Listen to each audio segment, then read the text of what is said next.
Hey guys, Jim Edwards here, and welcome to another edition of Letting the Chickens Out with Jim. And today we're actually doing a special episode of Letting the Chickens Out, and it's freaking cold out here with Jim, so this is going to be quick. So I want to ask you a question, and the question is basically, what frame of reference are you creating in your life? I'm going to tell you a quick story. It's something I've never really talked about before. But when I went to college, I was 17 years old. I was literally like 5'8" and weighed 140 pounds soaking wet. And I joined Army ROTC because I thought it would be cool.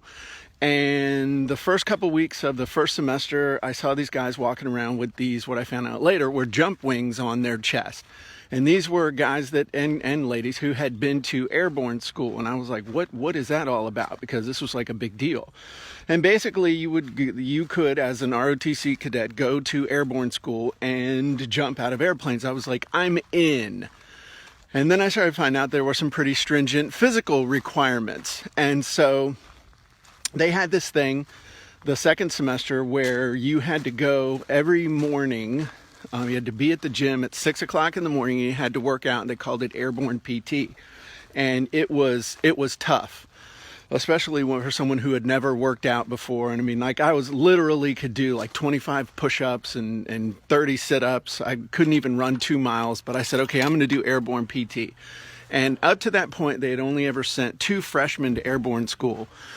And so one of the older cadets said to me, you know what, if you really want to go, you'll get a slot. Now, he said that, and I said, okay, I really want to go. And he said, no, if you really want to go, you'll get a slot. And I found out later what he meant. Really wanting to go meant showing up for these PT sessions, going to bed early instead of hanging out with fraternity brothers, doing all this stuff. And I found out what really wanting something was all about. And so, long story short, for months I was working out, months was doing this stuff, and I didn't get a slot. And so I said, dude, you told me if I really wanted, because I was able to pass the PT test and do everything. He said, hey, just hang loose. It's not over yet. If you really want a slot, you're going to get to go. So, sure enough, somebody couldn't go, and I ended up getting their slot. So I was jazzed. I was super, super, super, super excited because I was going to have those cool jump wings. And so I called my parents and I said, man, I got a slot to airborne school. My mom's like, what's airborne school? Because I had neglected to tell my parents, who were still my guardians, what I wanted to do.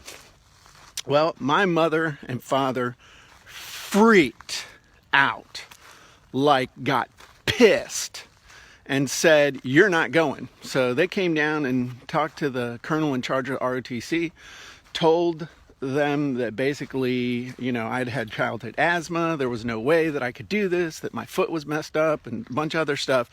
And they ended up chucking me out of ROTC, which wow. So I go from this high of, I'm going to go get these cool jump wings, to, holy crap, I'm out of ROTC. And so I went in and talked to the colonel, and I got stuff straight and basically told him I had overprotected parents and other stuff. They did a bunch of medical exams on me, and they cleared me. But I had lost my spot to airborne school. So the colonel pulled a bunch of strings with the general in charge of Army ROTC for the whole nation, and found me a slot to airborne school. So I'd gone from in to out to in to back in, and by then I had turned 18. And so I said, you know what, I'm 18, I'm going to do what I want. So I came home, told my parents I was going to airborne school, and my parents said, okay, get out. They told me, look, you're either in or you're out. So I had to make a decision. And the decision was, I was 18 years old and I was still in college, and there was no way that I was going to be able to support myself, and going to a 3-week airborne school and having that badge was not worth doing what I would have to do if I moved out. So what does this have to do with frame of reference? Well, it's interesting. I didn't share with you some details in there about how I wanted to quit right in the middle, and I was actually at a fraternity party, and a friend of mine, I said, man, I'm going to quit. And he said, dude, don't quit. You are going to hate yourself for the rest of your life if you quit. And so I thought about it. I said, okay, I'll just give it one more day and one more day and one more day. And then I was paying attention to the progress that I was making, and I was developing this frame of reference that I would be able to do this, that I could somehow transform myself from this 17-year-old, 140-pound weakling into somebody who was capable of going to airborne school. And I did it, and I transformed myself. And when I got home, my parents hadn't seen me, and we kind of made up to a degree. And then I was working out, and my dad's like, what are you doing? I said, well, I'm just doing some push-ups and some running and stuff. He says, you can do 100 push-ups in a row? Yeah, I can do 100 push-ups in a row.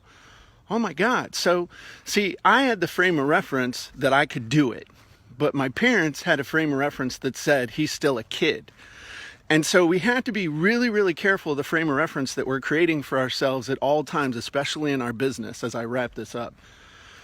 You have a frame of reference right now that either empowers you or disempowers you. You're either scared or you are excited. You are either looking forward and you have the frame of reference of I can do this, or you're looking backwards and having the frame of reference or I've never done this before, and you're shooting yourself in the ass. So be really careful of the frame of reference that you're carrying around. And if you have disappointment, if you have things that don't go and turn out exactly the way you think they should, you need to adopt a frame of reference to take away from any experience that you're better than you were, you're stronger, you're faster, you're smarter, and you have tools to move forward into the future to help you get what you want. So if you have the frame of reference of right now I'm doing 100%, I'm learning, I'm doing my best, now we're doing checking the mail with Jim. See? If you're doing that, then you'll be able to use everything that you're learning and doing to move forward really to victory. So in the end, I didn't get to go to airborne school. In fact, I ended up getting out of ROTC in my second year because I decided I want to go into the Marine Corps, which is a whole nother discussion. But the bottom line is I have looked back on that and used that frame of reference, that experience of wanting to go to airborne school, transforming myself physically. I've used that experience so many times to give myself strength, to give myself courage in the face of doing something new or in the face of doing something hard, because it gave me a frame of reference of I can do something that other people would think was impossible for me, even myself to a certain degree. So I would just tell you, pay attention to the frame of reference that you're creating for yourself at all times and how you're interpreting things, because it can either empower you or disempower you. And even stuff that happened, 34 years ago for me, I can use to help myself now to this day. So don't discount any of that stuff. Adopt a frame of reference that says I'm smart, I have courage, and I can make things happen. So I'm Jim Edwards. I hope you enjoyed this little episode of It's Freaking Cold Out Here. No, that's not the episode. Yes, it's freaking cold letting the chickens out with Jim, and it's freaking cold going and checking the mail. So everybody have a great day, and we'll talk to you soon. Bye.